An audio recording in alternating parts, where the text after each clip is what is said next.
আজকের দিনে ভদ্রতা মানে আপনি ভীতু, নিরীহ মানে আপনি দুর্বল, সৎ মানে আপনি বোকা, আর স্পষ্ট বক্তা মানে আপনি শত্রু।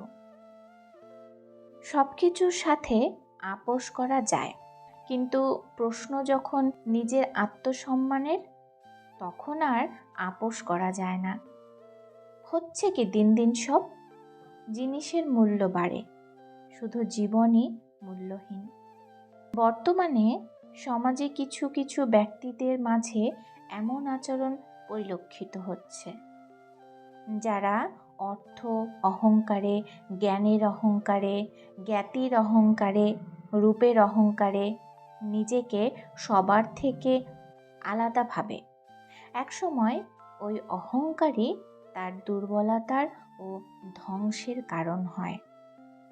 একজন অভিমান করলে অন্যজন অভিমান ভাঙাবে, এটাই নিয়ম। কিন্তু দুজন অভিমানী হলে নিশ্চিত একটা ভালো সম্পর্কের মৃত্যু হয়। কাছে থাকা মানুষগুলোকে চেনার জন্য সময়ই যথেষ্ট। সময় প্রমাণ করে কে কতটা কার আপন কিংবা পর। চারপাশে সকলেই আমাদের পরিচিত মানুষ, তবে কেউই আমাদের কাছের না। কাছের মানুষ খুবই মূল্যবান, খুবই দামি। কাছের যদি কেউ থাকে, যত্ন নিতে হয়, নয়তো হারিয়ে যায় আজীবনের জন্য। পড়ে থাকে শুধু কাছের মানুষের স্মৃতি, চাপা কান্না আর দীর্ঘশ্বাস।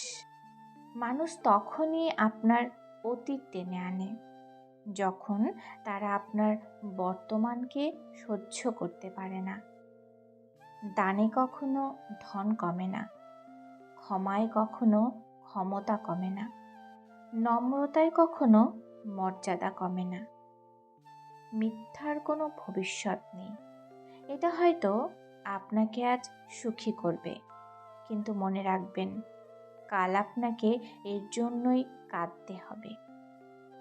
একে অপরের প্রতি বিশ্বাস রেখে দুই পরিবারকে মানিয়ে বিয়ে করাটা ভালোবাসার সার্থকতা। জ্ঞানী হবে অপমান, গুণী হবে দোষী, সত্য যাবে নির্বাসনে, মিথ্যা হবে বেশি।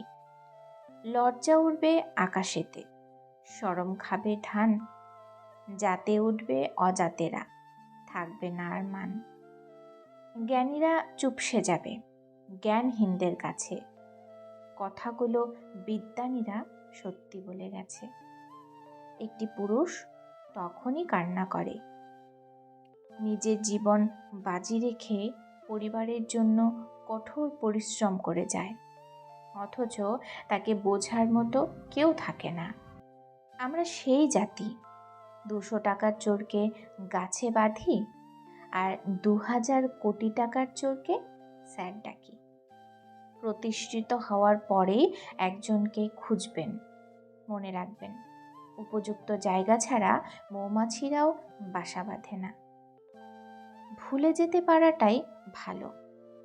যে মানুষ কোনো কিছু ভুলতে পারে না, সে শেষ পর্যন্ত পাগল হয়ে যায়। আমার ভুল আমাকে ধরিয়ে দিন, অন্যদের নয়। কেননা সংশোধন করলে সেটা আমি করব, অন্যরা নয়। যখন ফিল করবেন কারো কাছে আপনি বিরক্তিকর হয়ে যাচ্ছেন, তখন নিজে থেকে সরে আসবেন। এটা আপনার দায়িত্ব। ঠকে তো সেদিন গেছি, যেদিন মুখোশের আড়ালে থাকা মানুষটাকে বিশ্বাস করেছি। হারিয়ে ফেলা শোক যদি একবার কাটিয়ে উঠতে পারেন, দ্বিতীয়বার সেটার প্রতি তার আর কোনো আগ্রহ থাকে না। বউ পাগল ছেলেগুলোই ভালো, কারণ এদের দ্বারা পরকীয়া হয় না। বউয়ের প্রতি যে পাগল, সে অন্য মেয়ের প্রতি কখনো নজর দেয় না। কখনো মানুষ মুক্ত খুঁজতে গিয়ে খাঁটি সোনা হারায়, আর শেষে পায় চকচকে লোহা, যা কিছুদিন পরেই মরচে ধরে যায়। স্বামীর ভালোবাসাকে কখনো অমর্যাদা করবেন না। জীবনে ৮০% সময় তিনি আপনার পরিবারের মুখের হাসি ফোটাতে গাধার মতো খাটেন। আমি জানি, আমি এক বেলা না খেয়ে থাকলে সমাজ আমাকে রান্না করে খাওয়াবে না। আমি অসুস্থ হলে সমাজ আমার মাথার পাশে বসে বিনিদ্র রাত কাটাবে না। যে করবে পরোপকার, যে দিবে টাকা ধার, যে করবে ভালো ব্যবহার, এই ৩টি গুণ আছে যার, নিশ্চিত তার বাস উপহার। ভিডিওটি এই পর্যন্তই। যদি ভিডিওটি ভালো লাগে লাইক কমেন্ট করুন আর চ্যানেলটি সাবস্ক্রাইব করে বেল আইকন বাজিয়ে দিন। ধন্যবাদ।